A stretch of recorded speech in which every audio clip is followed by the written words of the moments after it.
Okay, we'll get started with the afternoon session here. For those of you who don't know me, I'm S.W. Worth. Among other things, I'm the SNIA Board of Directors, and so help put together the Storage Developer Conference. So you get about a 30-second ad here. For those of you who are not aware, Storage Developer Conference is in September. You can find out more details by looking at storagedeveloper.org, and you should have already had an invitation sent to you probably. If you're thinking about going, the past presentations for Storage Developer Conference are already up on the website, going back to I think 2008. In particular, there's very strong tracks there on CIFS SMB, SMB2, SMB 2.2, and of course in co-location with Storage Developer Conference, we have the SNIA CIFS SMB, SMB 2, 3. X Plugfest. Last couple of years, that's had over 100 engineers from 5 different continents, somewhere in the neighborhood of 50 different platforms and products, and in the neighborhood of 25 companies and organizations. We say "and" organizations because there's this ragtag group from Samba team that seems to work for a lot of different companies, and so we kind of build them as Samba team, but sometimes they come in as their own company. As their employer affiliation. So we encourage you to come to that, and it'll be about the same as it was last year. We start out on Sunday morning with the Plugfest. Conference starts on Monday morning. We will, for those of you who submitted sessions, the program committee, me and the SNIA Tech Council are about a week late on that, on sending out the acceptances, but that should be out there real soon now, and then the agenda will be up on the website shortly after that. Again, we'll have the Plugfests, and there will be, some free full conference passes associated with that. So, ready? Okay. So if you have any questions, look for me walking around, and we can talk about Storage Developer. But I know I've seen a lot of you there before, and it's about the same thing this year. It'll be a good event, and of course, it's not just Microsoft file protocols. There's quite a bit of discussion from everybody, not just file protocols, but also solid-state storage, cloud storage, latest developments in hardware and block storage protocols. So quite a good event. Look for it. Okay, so this afternoon's session, Brian Matthew. Again, as most of you know, that storage in Microsoft is kind of scattered around in various groups, and over the next, actually today and the next couple of days, so the people you've been hearing from previously, a lot of them have been from the file services team, so Tom Talpe and David Carusi and me.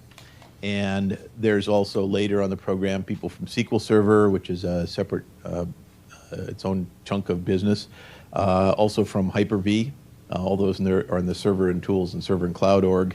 And then over in the Windows Client org, the Windows Core org, there's something called Storage and File Systems, and they do the interface with the hardware and then the file system sitting on top of that. And file systems is now plural, as Brian's going to talk to us about. So a lot of this talk is going to cover Windows 8 behavior. These guys are more focused on the client side, but then of course on the file server, the file access protocols, CIFS, SMB, et cetera, and all of the SMB direct and stuff that you've seen, we build on top of that. So Brian's going to cover a lot of the Windows behavior, and I'll let him walk through what he's going to cover. All right, thanks, SW. So this talk, I just came back from Orlando. I was at the North America Tech Ed. We actually made some changes to some slides there, so I'll be switching back and forth between 2 decks, because I haven't put everything into this deck yet. But of course, I'll make this deck with integrated deck available at after the end of this talk. So let's first talk about, well, these 2 capabilities. So in Windows 8, our storage team delivered a number of capabilities. I actually talked about all these in Tech Ed, but we're only going to be focusing on some of them in this talk today. We'll be focusing on our new file system, resilient file system, our new storage platform, storage spaces, and our integration with advanced storage arrays. So Windows supports 2 types of basic mechanisms for data access, be it block, with application servers directly connected to your storage, or be it file access through a file server. And well, you guys know file servers, right? And we support traditional storage deployments connected to a traditional storage array. Or in Windows 8, we are enabling a new type of storage platform low cost, and this is called storage spaces.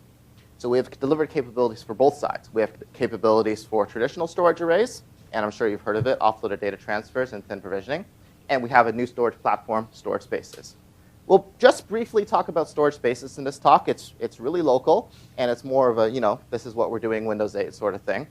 And you guys might just want to know about it. So let's just jump right into storage spaces. So with this new storage platform, we have introduced a couple of abstractions. The first of which is called a storage pool, which is a means of aggregating a collection of physical disks to provide isolation and to simplify management. So I have a collection of just physical disks exposed by perhaps a box of disks, a JBOD, such as the ones below, and I can pool that into a storage pool. And this isolates and aggregates those physical disks. So this is the unit of management for your storage, the storage pool. And what connectivity would you have from that? So these are shared SAS JBODs, just simple SAS. SAS. Yeah, absolutely. Bare basics here. And so I have this pool of disks. And from this pool, I can carve out some amount of capacity or some amount of resiliency, and this would be a storage space. So for instance, if I have a pool of, 1 terabyte disks, 20 of them, I can carve out a 10 terabyte storage space that's mirrored. So it provides resiliency against a single disk failure. Or storage spaces can also provide resiliency against 2 disk failures. But as Windows needs to scale from the needs of my small laptop here to a large data center, we support a variety of interconnects, SAS, USB, and SATA. And of course, we support shared SAS JBODs, which is necessary for if you want a lot of scale with storage spaces.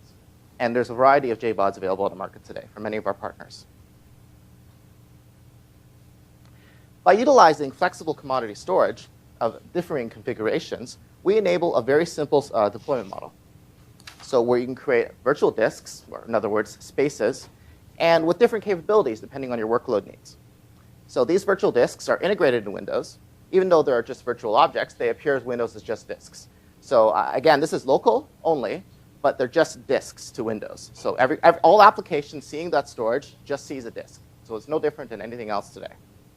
So all your workload can just run on top of it.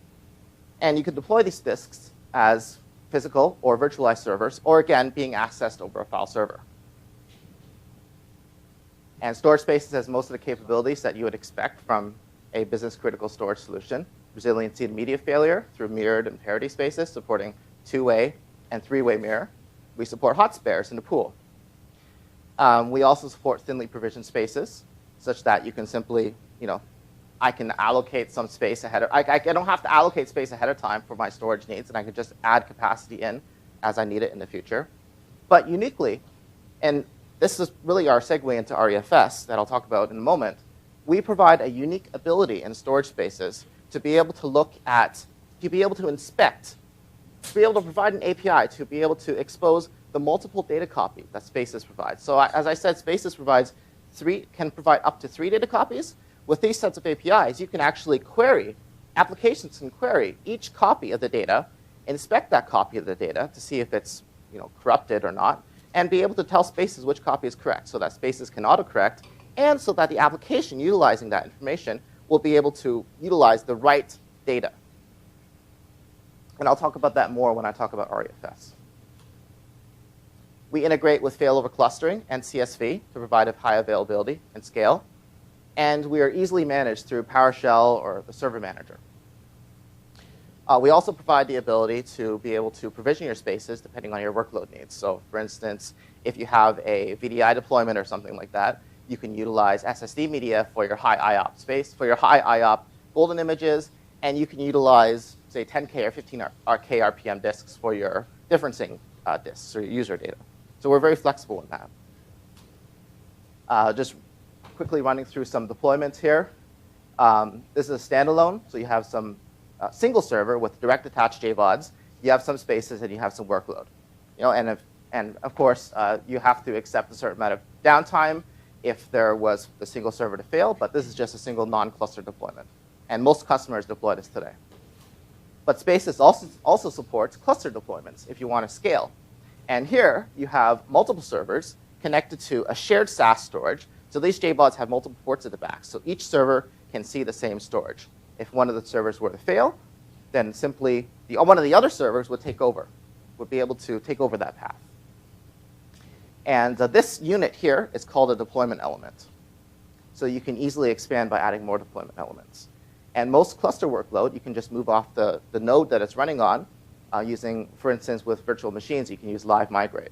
And many other workloads, it's just a move operation. So it's very, very simple. And in a cluster, everything is stored in that CSV namespace.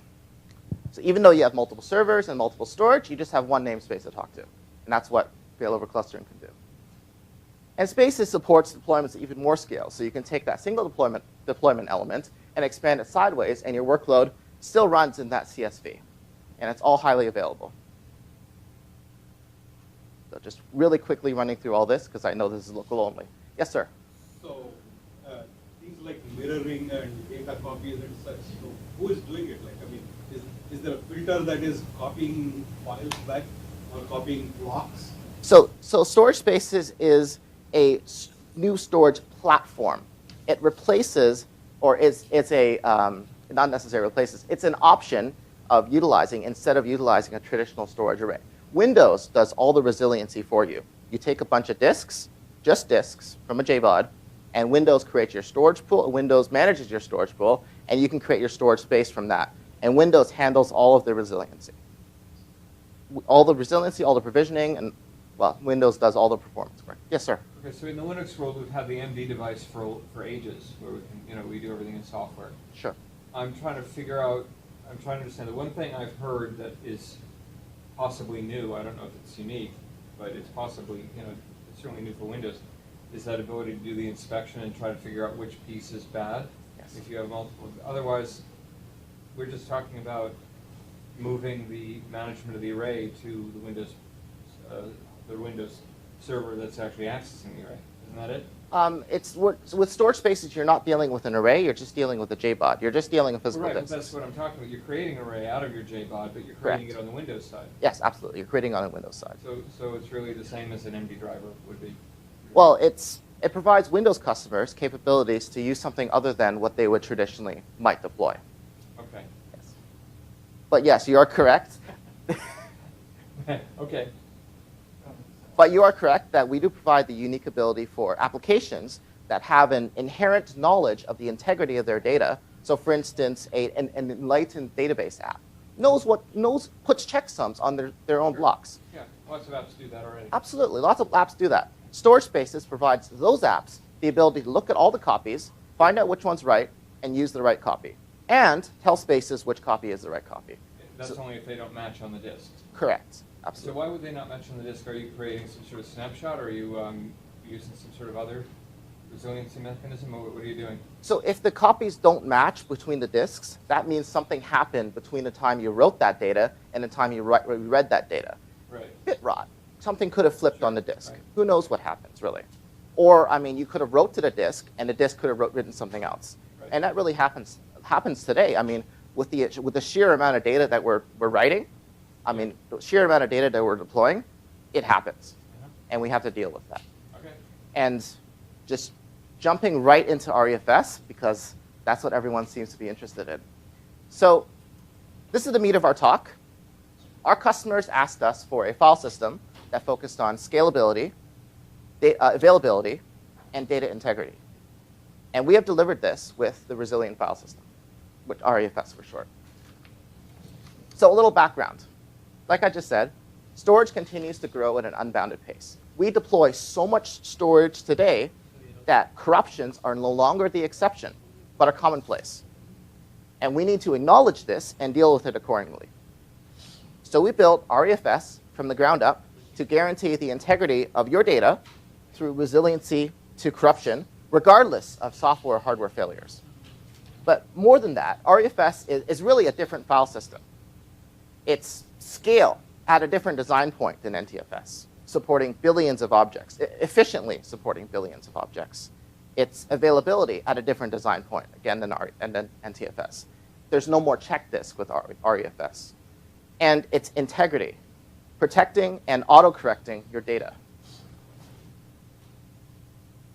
So I just briefly walked through some of the capabilities here. With REFS, we check some metadata when it is written to be able to detect changes to the on-disk representation when it is read again. So if something happened between the time you wrote it to the time you read it again, we're able to detect that. And again, as I was saying to this gentleman over here, when you deploy REFS in conjunction with storage spaces, which again is a local concept to a Windows box, we go a step further by utilizing those multiple data copies that storage spaces provides, such that REFS can look at each individual data copy, inspect which data copy is the correct one, autocorrect it if it's not the correct one, and return that copy back up to the application.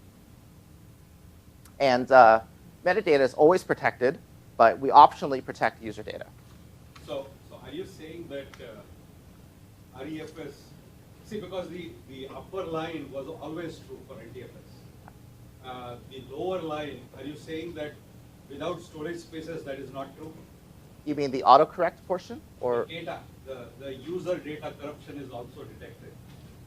So corruption in this regard is the ability to check if the data really was the same as when you wrote it. Corruption, let me explain this in a couple other slides, and it'll be more clear. Yeah. So REFS also focuses on scalability.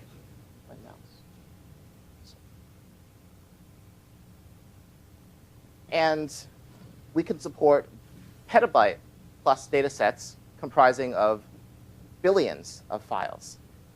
And I'll talk about more of this in a moment. So REFS handles file system inconsistencies in an online manner. If it detects a problem with the metadata, it will fix that in an online manner. There's no more check disk. But we've also designed REFS to be able to evolve.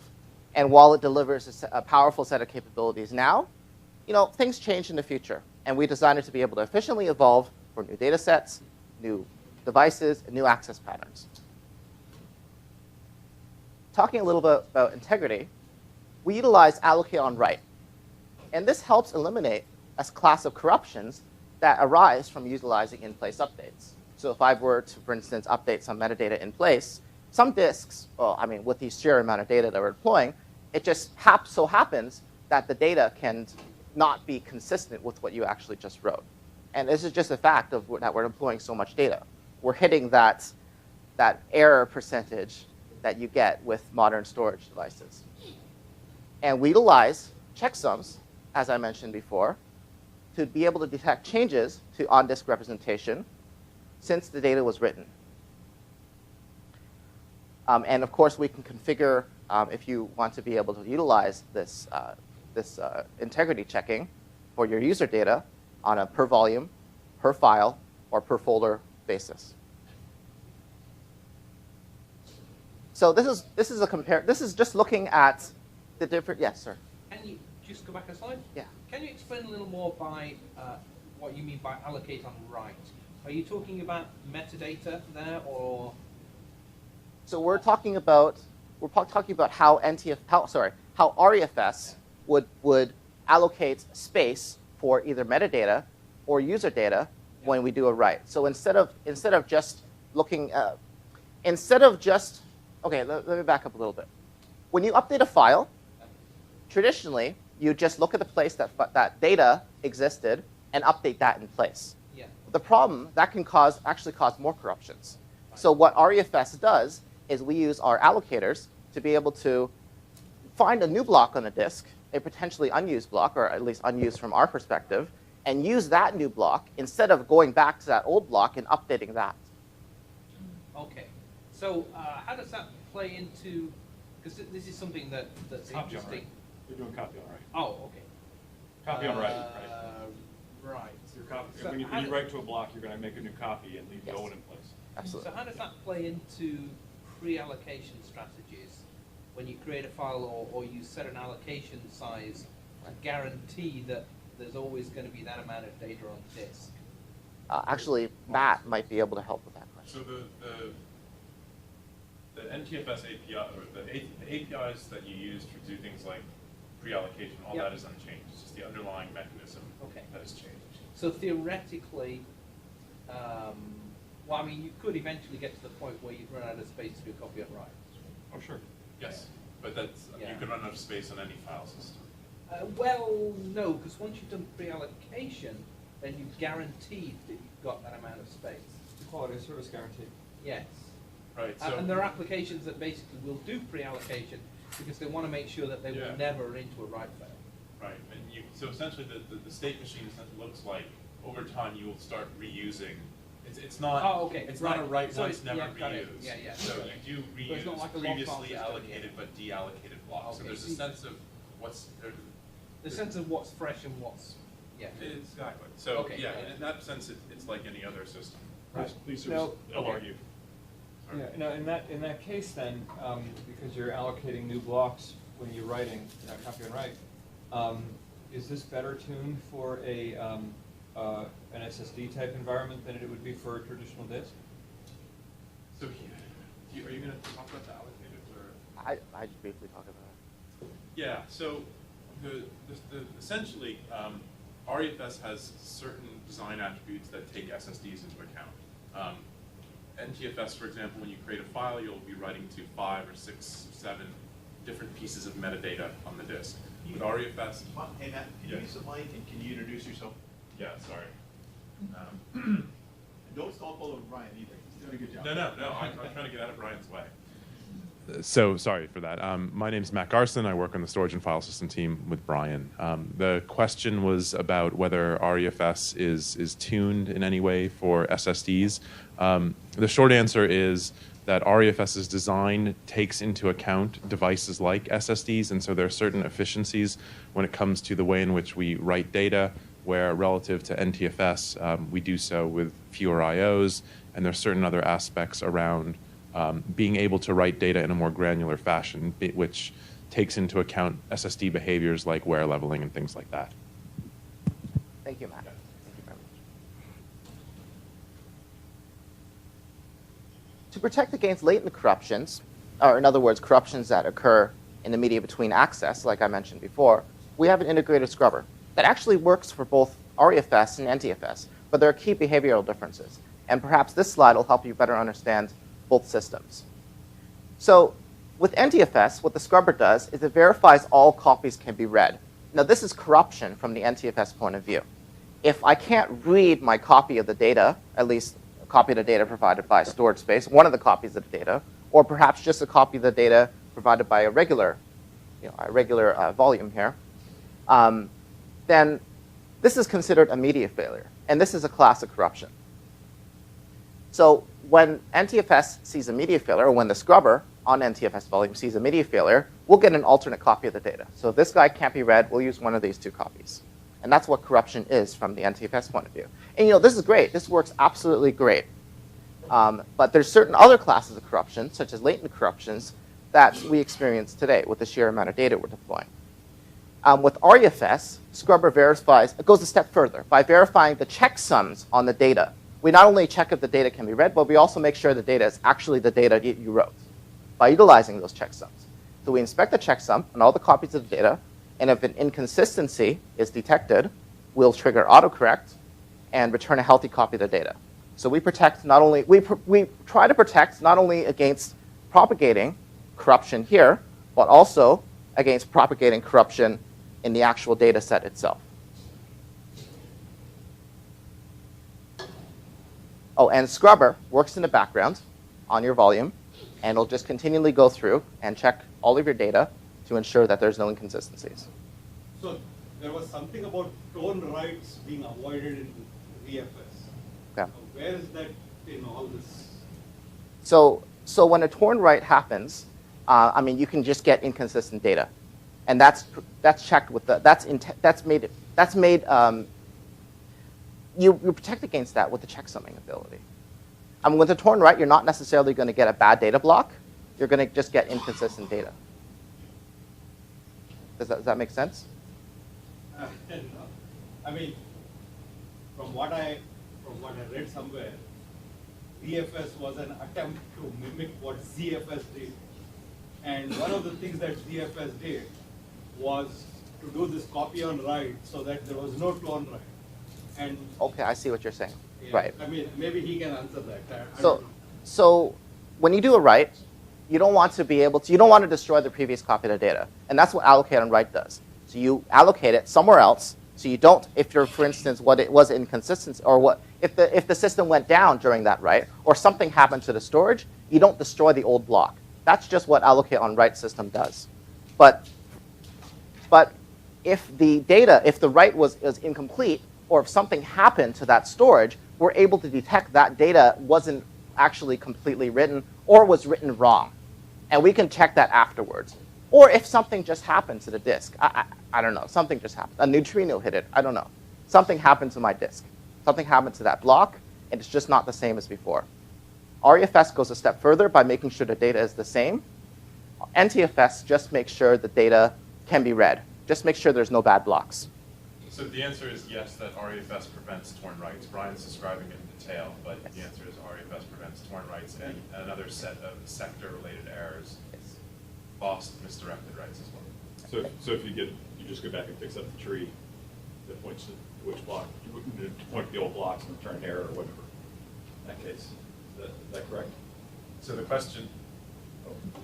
the question was asking about what happens when an error of the type we're discussing occurs. The thing to keep in mind is that when we're talking about allocate on write and checksums, we're talking about what we call integrity. So file system metadata in REFS is always protected with these two mechanisms, allocate on write and checksums. User data is optionally protected because as Windows, we have to support a breadth of applications, some of which do not need the file system to provide integrity. So the answer is yes, when integrity is used, always on file system metadata and optionally for user data, then in the event of that class of error occurring, the correction will be done automatically, transparently in line, utilizing an alternate copy provided by storage spaces. In the absence of storage spaces, but in the presence of integrity, we will still detect it and log it. We just cannot correct it without the alternate copy provided by storage spaces. Okay. Well, why not go back and just use with a previous copy? You're doing a copy on write. So you have the old block there. You could just revert to the. It's almost like rolling back a journal. I mean. They put it back in the free list. It's a problem. They don't have it there anymore. It's back in the free list. No, because you don't put it on the free list until you're done with your write. I mean, assuming that this write is atomic, right? It is. So you guys are both correct. Okay. You're right that the block will eventually go back into the free list, and you're right that the updates are. Sorry. Okay. So the question is around why we must use an alternate copy rather than using the previous instance of that data. And there were two comments made, one around how the previous instance of that data eventually moves on to some sort of freed list, and another comment about how the writes must be atomic. Both are correct. Yes, writes are atomic, and yes, eventually freed blocks do end up on the free list. So if something were to occur during an atomic update, that update would of course fail, and the previous instance of the data would be valuable, or would be used. There's no need to get an alternate copy in that case. But what happens if the atomic transaction succeeds and then 30 seconds later, that previous data may have ended up on the free list. So at a high level, the point is that to do corrections in the event of detected corruption, we do require an alternate copy to cover both the linear, anything could happen at any point in time. Outside of that very narrow transactional window, you need to use an alternate copy.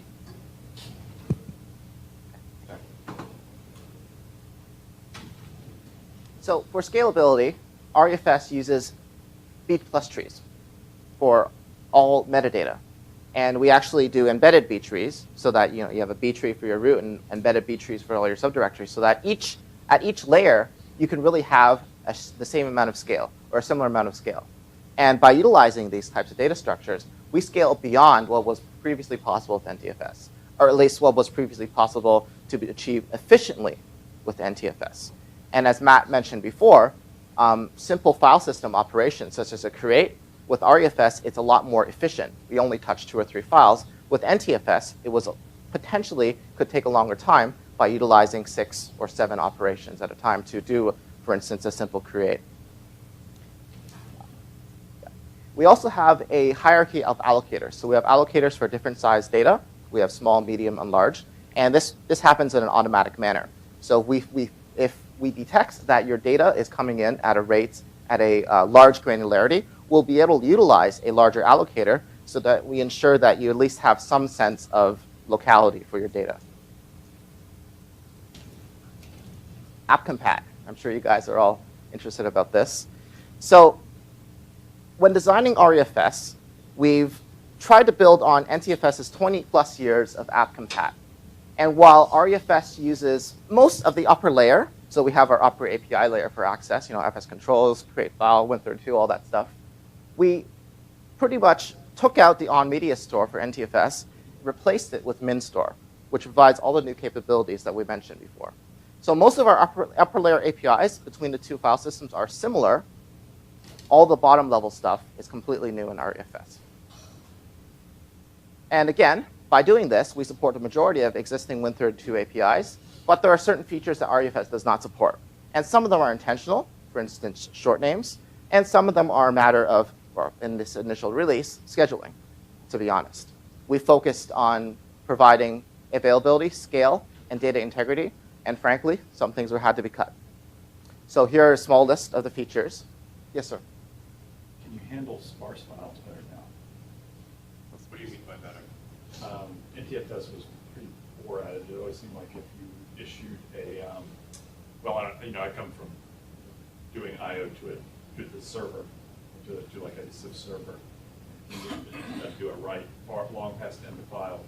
NTFS seemed to go and zero fill the file to get to the point where you were doing. So if you had a zero link file and then you write it 2 gig mark, it would take minutes sometimes to come back because it would have to sit there and write to the disk and zero fill the file.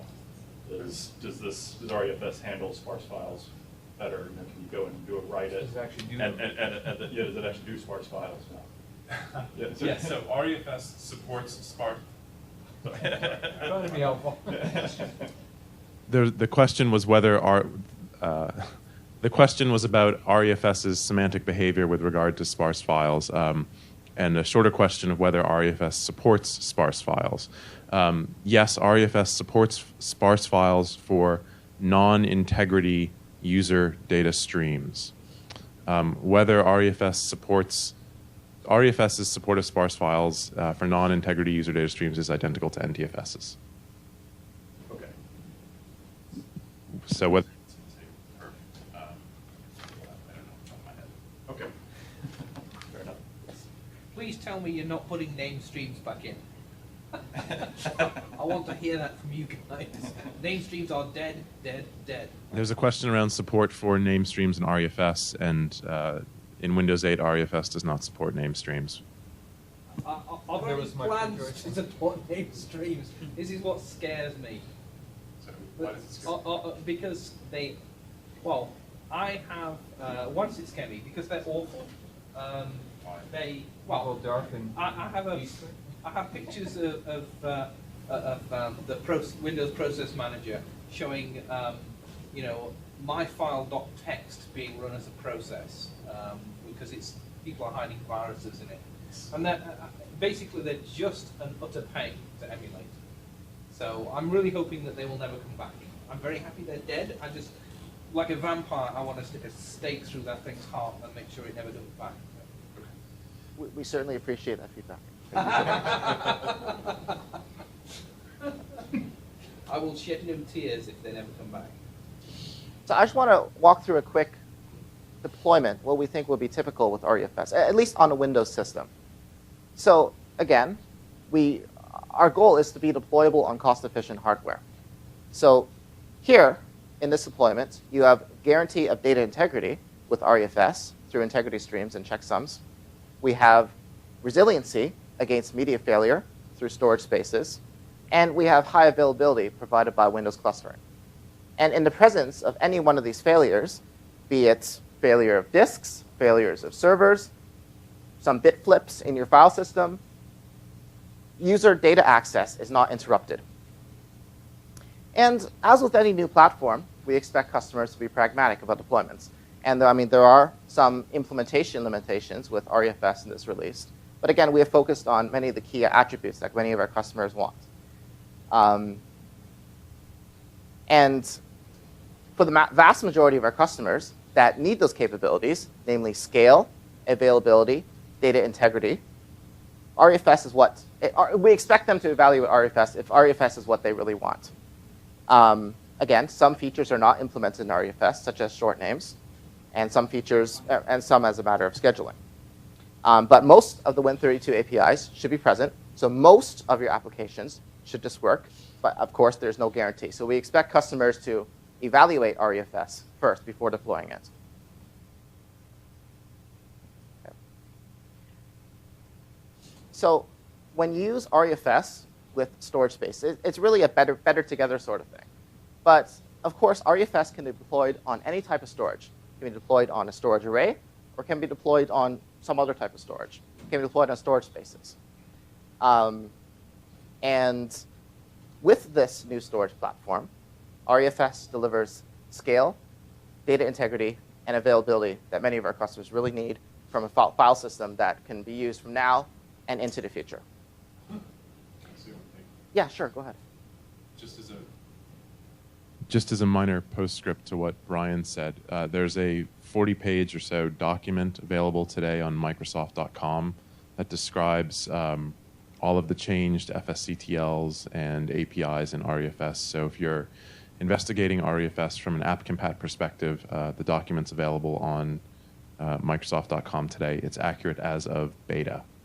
So you can use that as a reference to get an overview of all the new APIs and other changes that might be interesting. How would we find it? REFS app.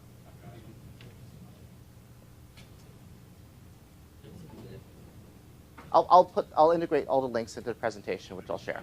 Thank you. No, I will integrate it in the presentation. So these are actually slides from my TechEd presentation. And I just want to walk through some of our investments to storage arrays. Thank you, Matt.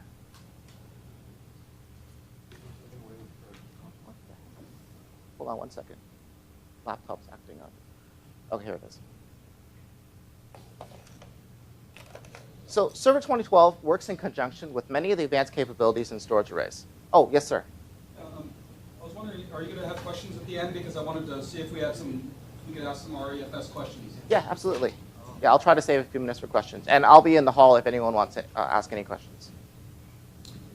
So the first of which advanced capability is called thin provisioning, which many customers use. However, there's always existed an inherent disconnect between a view of storage from the file system and a view of storage from the storage array.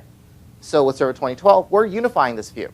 So when a file delete comes down through the file system, it would basically be translated into, whether or not that file delete came from a local system, from within a VM, or from a file server, to the file system itself, we translate that file deletion into a trim or unmap command, and that would eventually go down to the storage array. So be able to free the blocks that back that file. And I'm going to actually show you a diagram of how this works in just a second. And we utilize standardized notifications when your pool capacity is reaching full capacity, so that we enable fast responsiveness for your IT pros to be able to add in more disks as necessary.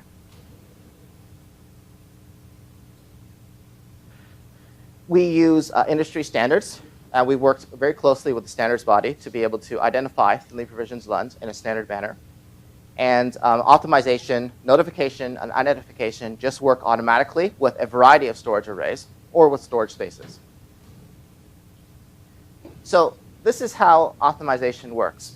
You have a file deletion from a virtual machine or from a file share or even from a local volume. This goes down through the stack, goes through the filters, goes down to the file system. The file system recognizes which blocks back that actual file delete. So for instance, if it was a VHD, it would map, hey, these are the sets of blocks. It was a file, these are the file ranges. Or in a file server, same thing.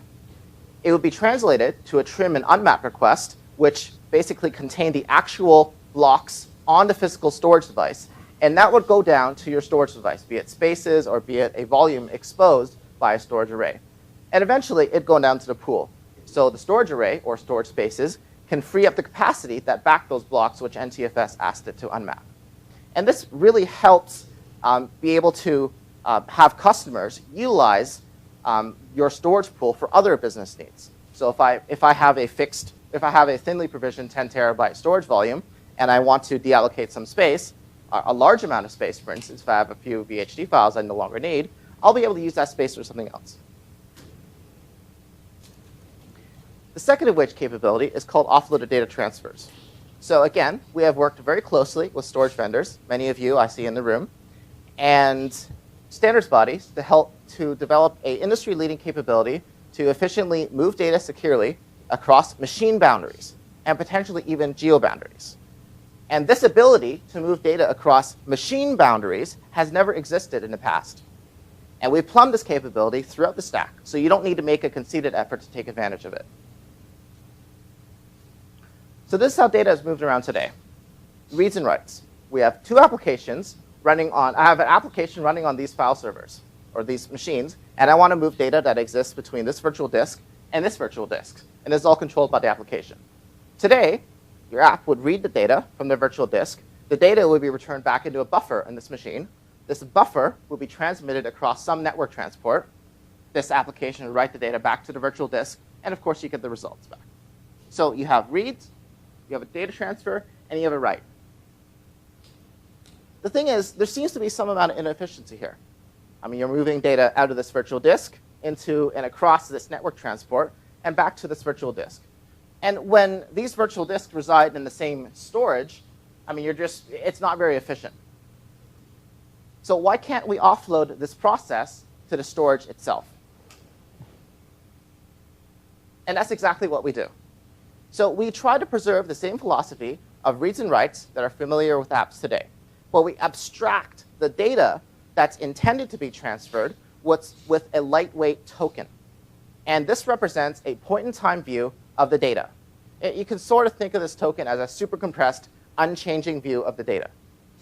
And when transferring data across machine boundaries, as you see here, between applications, a similar read style operation happens, but instead of filling a buffer with the data, you're filling it with the token. And the token's a very small entity. So you're transferring this very lightweight token across network transport instead of your big buffer full of data, and you're writing this token down to this virtual disk. And upon receipt of the token, the storage array recognizes it and independently performs the data movement very quickly. And in this example, previously you transmitted data across. If this was a 1 gig pipe, your data transfer would be limited by that pipe. So instead here, the data transfer occurs at the actual speed which your storage array is able to perform the data transfer at. Does the transfer take any checksum to maintain integrity? I would imagine the token is a checksum. The token is really... But this is the same kind of thing NDMP used to do. Sorry, I'm not familiar with NDMP. It's okay, but backend transfers have existed a long time. Sure, backend transfers absolutely have existed. And if there was a management app that would be able to control this, it would, absolutely, it would work. But in this case, we're just doing a simple drag and drop. We've integrated, the key thing here is machine boundaries. This machine has its own boundary and doesn't trust this machine, and vice versa. If both machines trusted each other, again, it would not be a problem. But we exist in a world where we have secure boundaries at this end and secured boundaries at this end. You can't just transfer, you cannot just control, for instance, this guy just can't control this virtual disk, and this guy just can't control this virtual disk, because there's a clear separation here. And that's the key thing about offloaded data transfers, is the machine boundaries. The token is flexible enough to be even used across geo boundaries, because it's just a ticket for your data. It's just a ticket. I have this ticket, I can get into the amusement park, right? So before, data movement is at the machine level with the network transport, and after, data movement is offloaded into the array. And again, offloaded data transfers is plumbed throughout the stack and down to our core copy engine, which enables transparent utilization when a supported storage array is detected. So existing scripts, applications, copy utilities, even drag and drop, like I mentioned, should just work. And offloaded data transfers is great for scenarios we need to replicate data multiple times, such as with VM provisioning. I take a single golden image, spit it out 10 times, and there I go. And I don't impact the network, and I don't impact all the machines in that operation. Or similarly with data mining or storage migration. So actually, in Orlando, I did a demo. So I had a traditional storage array, 2 file servers, and SMB share connected to those file servers. If I wanted to transfer data between this share to this share, while the shares are mapped from my laptop, I would have to transfer the data all the way across the US and back again, which is inefficient. With offloaded data transfer, I guess I preserved the animation there. With offloaded data transfers, I just transmit the lightweight token, and the data transfer happens within the storage array itself. So it's very efficient, and it happens very quickly. And it's not limited by the slow WAN connection that I had at the conference center.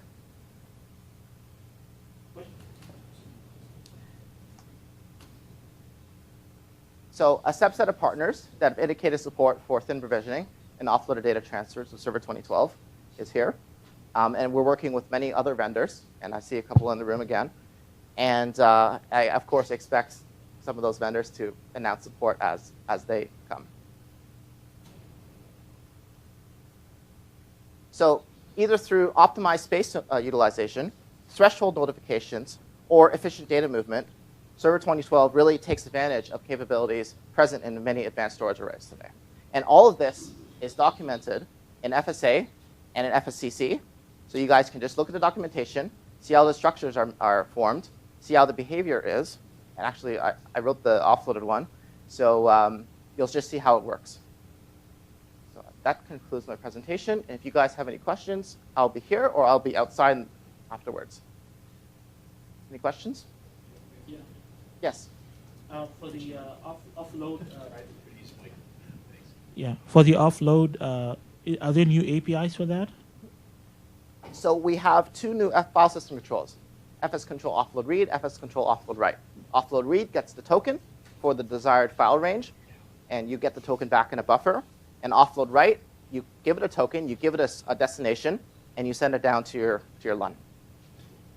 Very simple. And we have them fully documented: FSA, FSCC, MSDN.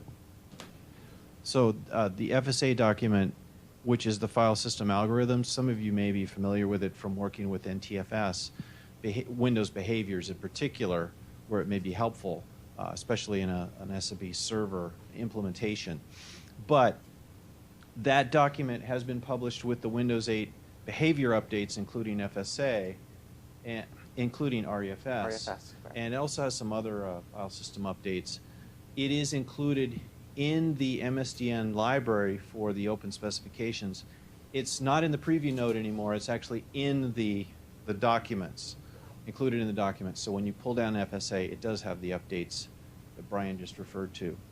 And I would point to Tom Talpe's previous presentation on the torque converter, which is recorded on Channel 9 as well.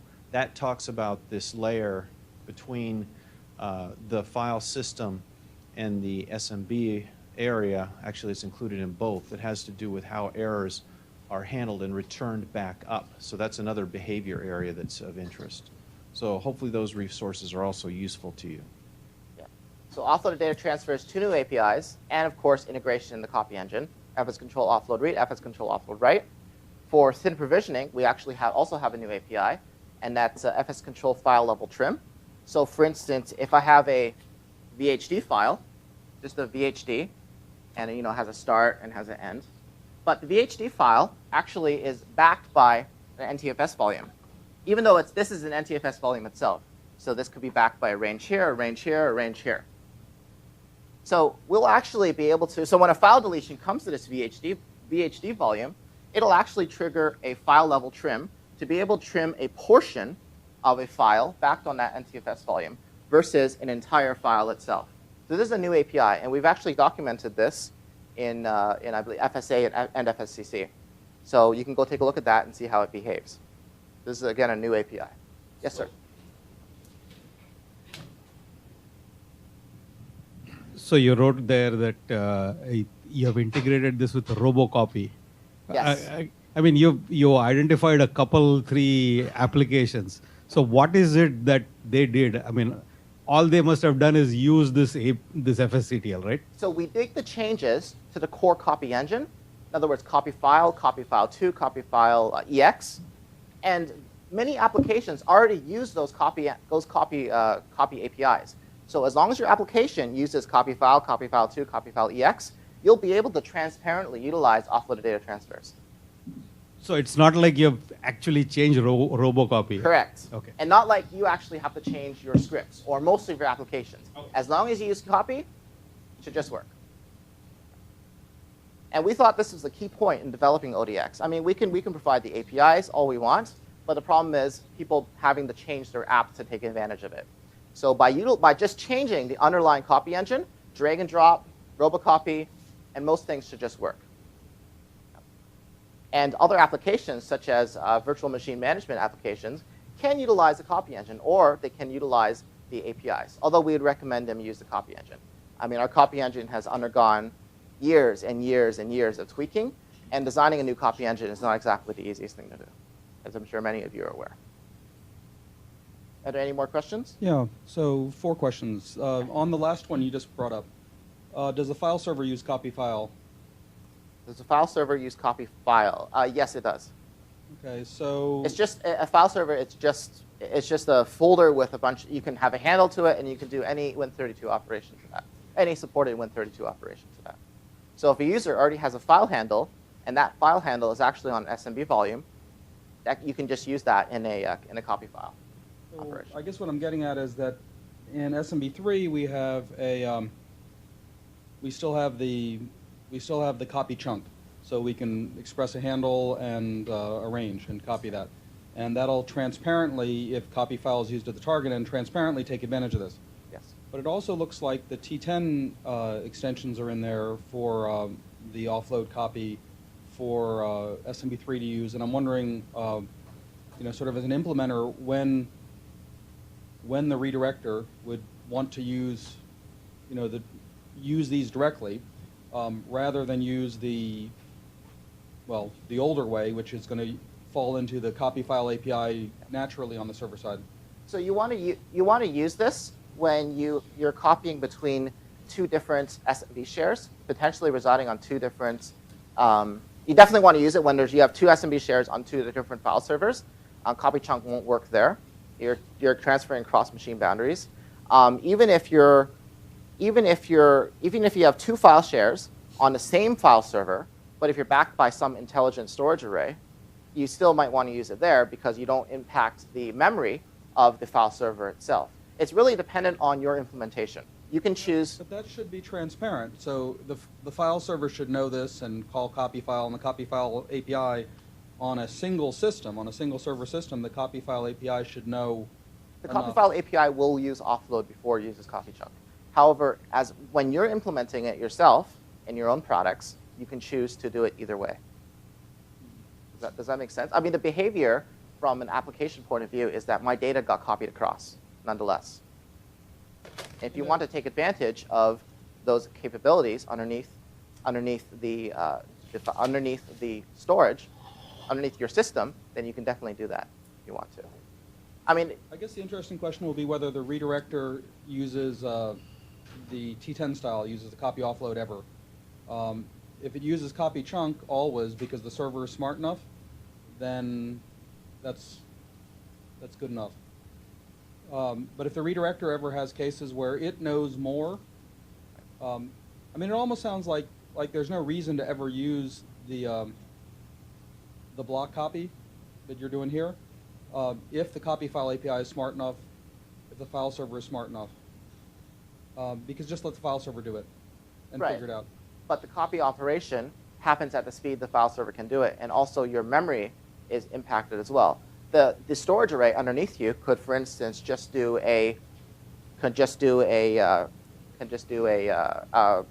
pointer. You just create a new pointer when you copy the data over. Right, but all that's transparent because the file server calls the API copy file. Copy file figures out the right thing to do internally. So unless copy file has cases where it can't get enough information to do it, and those are kind of what I'm poking at. Are there cases where the copy file API doesn't have enough information to make the right decision, and we need to make the decision in our app, in the redirector? So if copy file encounters an error while attempting to perform offloaded data transfer, so for instance, if it sees that the source doesn't support ODX or the destination doesn't support ODX, then it won't do ODX and it'll fall back to what it traditionally does. Or if you have a case when I already have a token for some data and I go to write it, but the write fails for some reason, either because I'm writing to perhaps an unsupported target, or for instance, the storage array or the token is expired, then we'll also fail back to the traditional copy operation. Remember, this offload of data transfers requires some supported storage underneath, source or destination, and by prioritizing using offload instead of using SMB, the SMB copy chunk, you're able to perform the copy, or usually able to perform the copy much faster than you can instead of utilizing the traditional methods. I mean, the copy is not happening in this file server. It's happening underneath. It should be able to happen much faster than what the file server can do. And that's why we've introduced this capability. Yeah, but I mean, I'm hoping that the file server is calling the right API. So other questions. You mentioned reparse links weren't supported, or any reparse points. So are we only files and directories and no more reparse points ever? We are looking at, based on customer feedback, we'll be looking which direction we're going to take in the future. Okay, so not yet though, just files and directories now. Correct. Files, directories, and streams. Yeah. But I thought we said no streams. Streams, as in conventional streams without integrity, and integrity streams. Not named streams, just regular streams. Yeah. You mentioned a set of superseded features. Encryption, deduplication, offline files, compression are superseded. So, I mean, those are the bread and butter, right? Taking files offline, compression, encryption, dedupe. So how are those handled if they're superseded? So with REFS, one thing it doesn't implement is EFS, for instance, and this feature is superseded by BitLocker, which is fully supported in Windows Server, because REFS is only available in Server. And we feel that BitLocker is a great platform for encryption, and it can do full volume encryption, very flexible, and we feel that it will be great for most of our customers. So BitLocker per file encryption, policy-based encryption, can we still do all those things? I'm not the BitLocker expert, so you'd have to talk to the BitLocker team. But I can get back to you. So if you give me your card, I can forward your questions to the right set of folks. Okay, now on the other four, you mentioned the dedupe engine is gone, right? Is dedupe handled internally now on files? So REFS in this release does not support data deduplication. Data deduplication is supported only with NTFS volumes. What about taking files offline? Taking files offline. I mean, traditional thing you see storage management do is you have a dummy inode, and the file is written to some slower storage media, and it's used for storage tiering by essentially everybody, it seems. So does REFS support basically leaving the inode in place, but the data's backed up? Sorry, I don't believe we support that. Okay, and no compression, right? We do not support compression in this release, at least not file system compression. However, there could be filters on top of the file system that can perform their own compression. Okay, so no EAs, no streams means no data tagging, no indexing, no way to do storage policy management based on tags? Correct. Okay. In this release, we've really focused on several core things. Again, I mentioned it 100 times, but we've focused on scalability, focused on integrity, and focused on data availability. Many of our customers asked us very long time for all these different features, especially data integrity, which is not available before. So if customers really need a system, for instance, deploying with a file server that needs data integrity, needs protection against latent integrity issues, then they should consider evaluating REFS. Now, of course, not every feature is implemented, and we understand that. And again, many of it was intentional, and some of it was scheduling. So we completely understand many features aren't there. And it's just a matter of we weren't able to have enough time to meet our goals in providing those three key tenets, and also meet all of the existing NTFS features that were developed over the past 20 years. And part of what I was interested in is since storage policy management tagging, indexing is a big thing, Yes. is whether it just moved to the ACL or you moved it somewhere else now that EAs and streams aren't there. If your goal is to just put it somewhere else in the file, because obviously you support ACLs, that's different. But if it's just not available, that's something to look for in the future. So please give me your card, and I will definitely look into those, and we appreciate your feedback.